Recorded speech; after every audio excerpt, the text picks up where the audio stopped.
عزیز ترین طلبہ السلام علیکم۔ ہم پڑھ رہے ہیں 12ویں جماعت کی اردو درسی کتاب کا سبق نمبر 5 لیفٹنی کی مشکلیں، جس کے مصنف کرنل محمد خان ہیں۔ کرنل محمد خان مہو اسٹیشن پر پہنچتے ہیں اور ان کی ساری توقعات پر پانی پھر جاتا ہے۔ انہیں 3 ٹولیوں میں تقسیم کر دیا جاتا ہے اور ٹرکوں پر سوار ہونے کا حکم دیا جاتا ہے۔ سبق آگے بڑھتا ہے۔ ہمیں یقین ہو گیا کہ ضرور کوئی غلط فہمی ہوئی ہے، چونکہ یہ لیفٹنٹ بننا چاہتے تھے اور لیفٹننٹ سے متعلق انہوں نے بہت سے خیالی پلاؤ پکا رکھے تھے کہ ان کا استقبال بڑے زور و شور سے ہوگا، کاریں ہوں گی، ڈرائیور ہوں گے، بینڈ ہوگا، فوجی دستہ آئیں گا، لیکن ایسا کچھ نہیں ہوا۔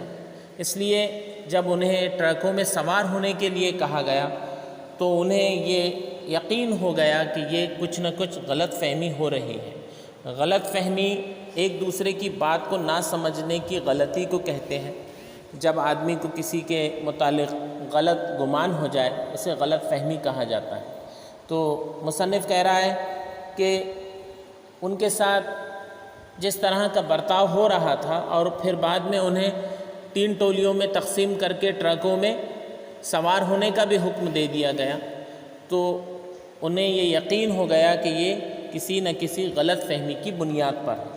کچھ بھی ہو، ہمیں ٹرکوں میں لے جانا شدید غلطی بلکہ بے ادبی ہے۔ موٹر کاریں ہونا چاہیے تھی، مگر سوچا کہ ان سے الجھنا ہمیں زیب نہیں دیتا۔ انہوں نے دل میں یہ سوچنا شروع کیا کہ ہمارے لیے موٹریں اور کاریں ہونی چاہیے تھی اور ہمیں ٹرکوں میں سوار کیا جا رہا ہے، لیکن انہوں نے پھر یہ سوچا کہ ہم چونکہ ایک اعلیٰ افسر ہونے جا رہے ہیں، اس لیے اس گورے سے یا ان چھوٹے درجے کے آفیسروں سے ہمیں الجھنا زیب نہیں دیتا۔ زیب نہ دینا یعنی بھلا نہیں لگتا، موضوع نہیں ہے ہمارے لیے، مناسب نہیں ہے۔ چنانچہ ہم نے قلیوں کو آواز دی کہ ہمارا سامان ٹرکوں میں ہی رکھ دیں۔ ہمارا یہ کہنا تھا کہ گورا گرج کر بولا، کیا کہا قلی؟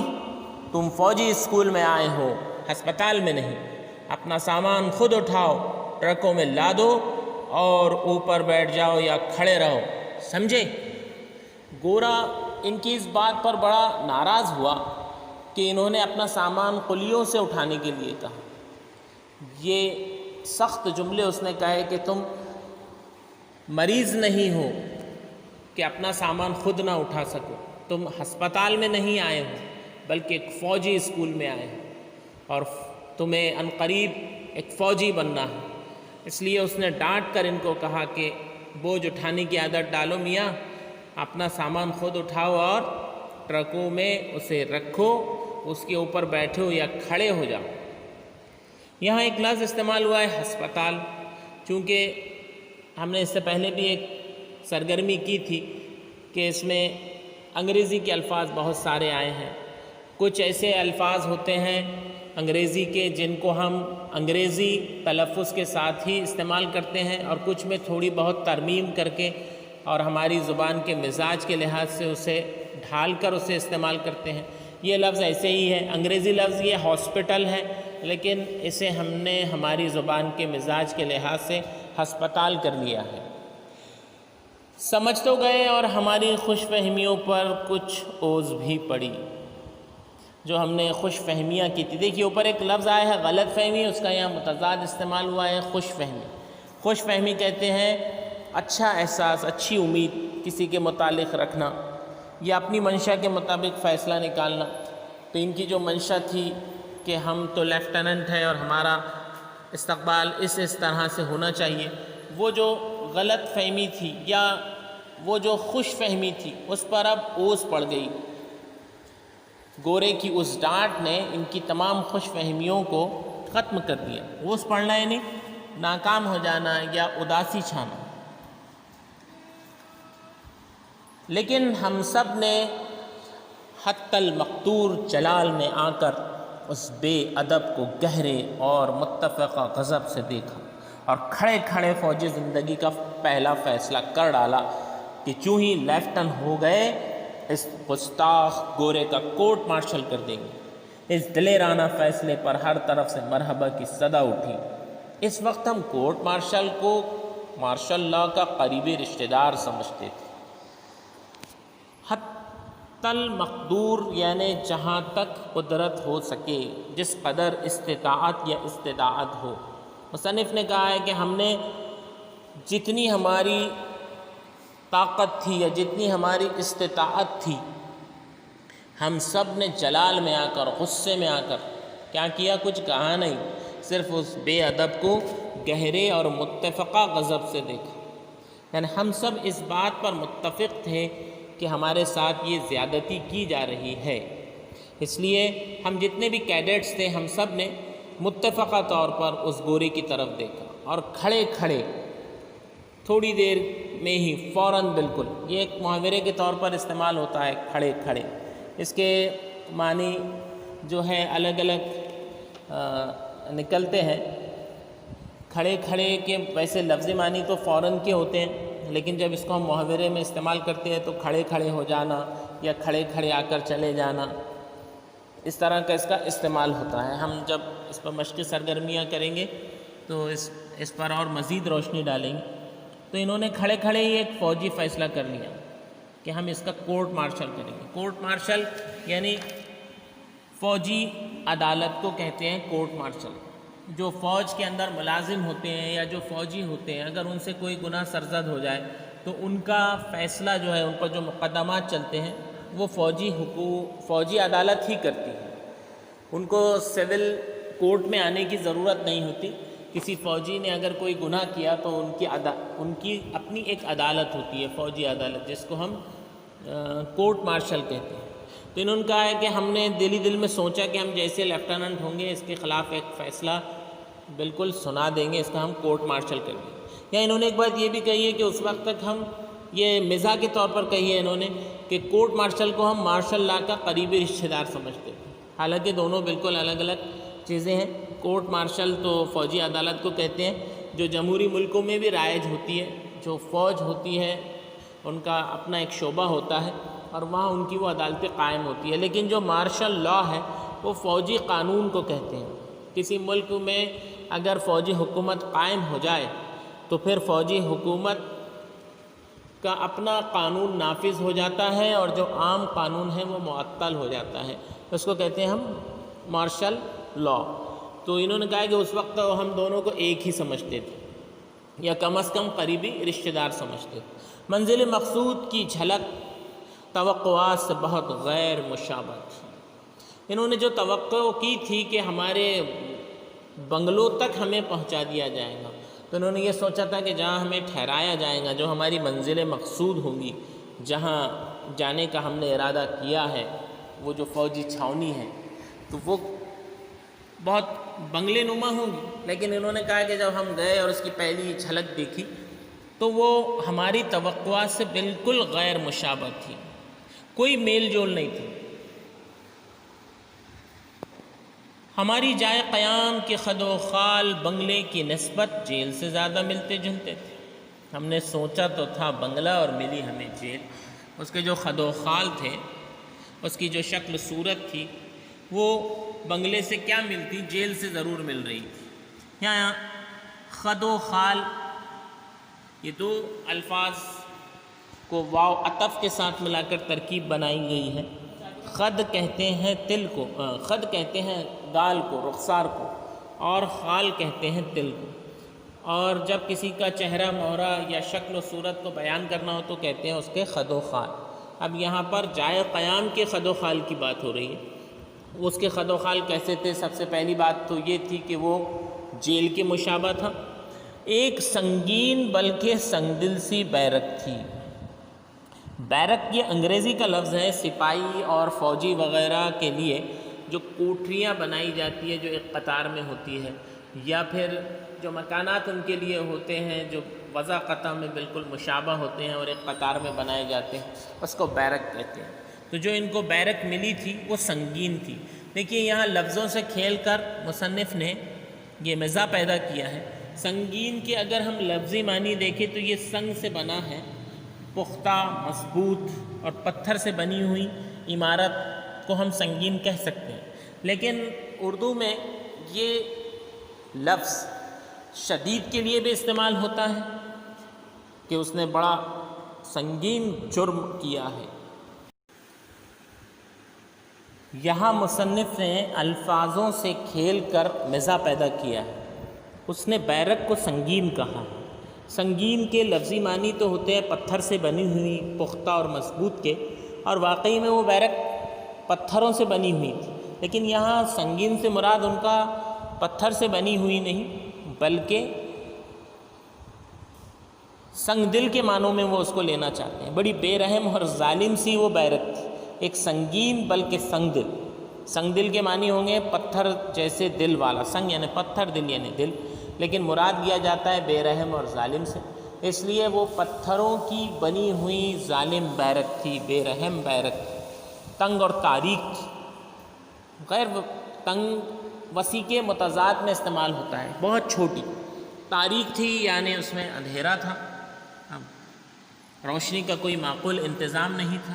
طویل تھی یعنی لمبی تھی، جس کے اندر دیواروں کے ساتھ آہنی چار پائیاں پڑی تھی اور چار پائیوں پر ہمارے ناموں کی تختیاں آویزاں تھیں۔ ان کو بنگلوں کی توقع تھی، ملی تنگ و تاریک سنگ دل سی بیرک، اور اس میں سونے کے لیے ان کے لوہے کی چارپائیاں رکھی ہوئی تھیں۔ آہنی کہا ہے، آہنی یہ لفظ آہن سے بنا ہے اور آہن کے معنی لوہے کے ہوتے ہیں، آہنی یعنی لوہی، اور اس کے اوپر ان کے ناموں کی تختیاں لٹکی ہوئی تھی، آویزاں معلق تھی۔ انہیں دیکھ کر ہمیں جھٹکا سا لگا یعنی ان کو بڑا صدمہ ہو گیا، اور صدمہ اس لیے ہوا کہ وہ یہ سمجھے کہ یہ جو ناموں کی تختیاں لگی ہوئی ہے کہیں انہیں اپنے گلوں میں ڈال کر تو ادھر ادھر گھومنا نہیں ہے۔ گورا جیسے ہمارے خوف کو پھانپ گیا اور کڑک کر بولا، یہ تختیاں گلے میں لٹکانے کے لیے نہیں، محض تمہاری نشستوں کے تعین کے لیے، تمہاری جو سیٹ ہے، تمہاری جو چارپائیاں ہیں، اس کا تعین کرنے کے لیے، اس کو مخصوص کرنے کے لیے، اسے معین کرنے کے لیے یہ تختیاں آویزاں کی گئی ہے، گلوں میں لٹکانے کے لیے نہیں ہے۔ اب اپنی اپنی چارپائیاں ڈھونڈ لو اور اپنا سامان وہاں اٹھا کر لے جاؤ۔ ساتھ ہی ارشاد ہوا کہ سامان اٹھانے اور چلنے پھرنے میں چستی دکھاؤ اور شور مت کرو۔ تو یہ چند اقتباسات تھے جن کی ہم نے یہاں تفہیم کی۔ اب ہم اس پر مشقی سرگرمیوں کی جانب آتے ہیں۔ جیسے کہ ہمیں پتہ ہے کہ بورڈ پیٹرن کے لحاظ سے ہم ہر اقتباس پر 4 طرح کی سرگرمیاں کرتے ہیں: تفہیم پر مبنی، اس کے بعد ہوتی ہے قواعد پر مبنی، ذخیرہ الفاظ پر مبنی، اور پرسنل رسپانس پر مبنی، ذاتی مشاہدے یا ذاتی رائے پر مبنی ایک سرگرمی ہوتی ہے۔ مشقی سرگرمیوں میں سب سے پہلے ہمیں درج ذیل جدول مکمل کرنا ہے۔ اس کے 2 حصے آپ کو نظر آ رہے ہیں، حصہ الف اور حصہ ب۔ اس میں حصہ الف میں نمبر 1 ہے شدید غلطی۔ آپ کو اقتباس سے تلاش کر کے لکھنا ہے کہ مصنف کی رائے میں شدید غلطی کیا ہوئی تھی۔ تو جیسا کہ ہم نے دیکھا ہے کہ انہیں ٹرکوں میں لاد کر لے جایا جا رہا تھا، تو آپ لکھ سکتے ہیں کیڈٹس کو ٹرکوں میں لے جانا۔ اس کو مصنف نے یہاں شدید غلطی کہا ہے۔ دوسرا ہے دلیرانہ فیصلہ۔ تو دلیرانہ فیصلہ، لیفٹن بنتے ہی گورے کا کورٹ مارشل کر دیں گے۔ جو انہوں نے متفقہ فیصلہ سنایا تھا کھڑے کھڑے کہ ہم جیسے ہی لیفٹن بنیں گے اس گورے کا ہم کورٹ مارشل کریں، تو آپ لکھے خاکے میں لیفٹن بنتے ہی گورے کا کورٹ مارشل کر دیں گے۔ تیسرا ہے نشستوں کا تعین، کہ نشستوں کے تعین کے لیے کیا کیا گیا تھا؟ ناموں کی تختیاں آمیزاں کی گئی تھی ان پر۔ اور چوتھا ہے جائے قیام۔ جائے قیام جیل کے مشابہ تھا۔ یہ ہو گیا ہمارا خاکے مکمل۔ اس کی آپ سرگرمی نمبر 2 دیکھیں، آپ کو شبکی خاکہ مکمل کرنا ہے، بیرک لکھا ہے بیچ میں، اور آپ کو 4 مناسب الفاظ چن کر اس شبکی خاکے کو مکمل کرنا ہے۔ تو بیرک کے بارے میں جو تفصیل دی گئی ہے اقتباس میں کہ وہ سنگین تھی، سنگ دل تھی، طویل تھی اور تنگ و تاریک تھی۔ تو اس طرح سے یہ شبکی خاکہ مکمل ہوا۔ اسی طرح یہاں ہم کو ایک سرگرمی حل کرنا ہے۔ سرگرمی نمبر 3، فوجی جائے قیام کی خصوصیات۔ آپ کو 4 ایسی خصوصیات تلاش کر کے لکھنا ہے جو اس سبق میں بیان کی گئی ہے، فوجی جائے قیام کی خصوصیات۔ تو نمبر 1 ہے کہ جائے قیام کے خد و خال جیل کے مشابہ۔ نمبر 2، ایک سنگین بلکہ سنگ دل سی بیرک۔ نمبر 3، بیرک تنگ و تاریک اور طویل۔ نمبر 4، آہنی 4 پائیوں پر ناموں کی تختیاں آویزاں۔ یہ اس فوجی جائے قیام کی خصوصیات تھی۔ اب ہم اس میں جو محاورے استعمال ہوئے ہیں، محاوروں کا جملوں میں استعمال اس سرگرمی کی جانب آتے ہیں۔ اس میں ایک محاورہ استعمال ہوا ہے زیب نہ دینا۔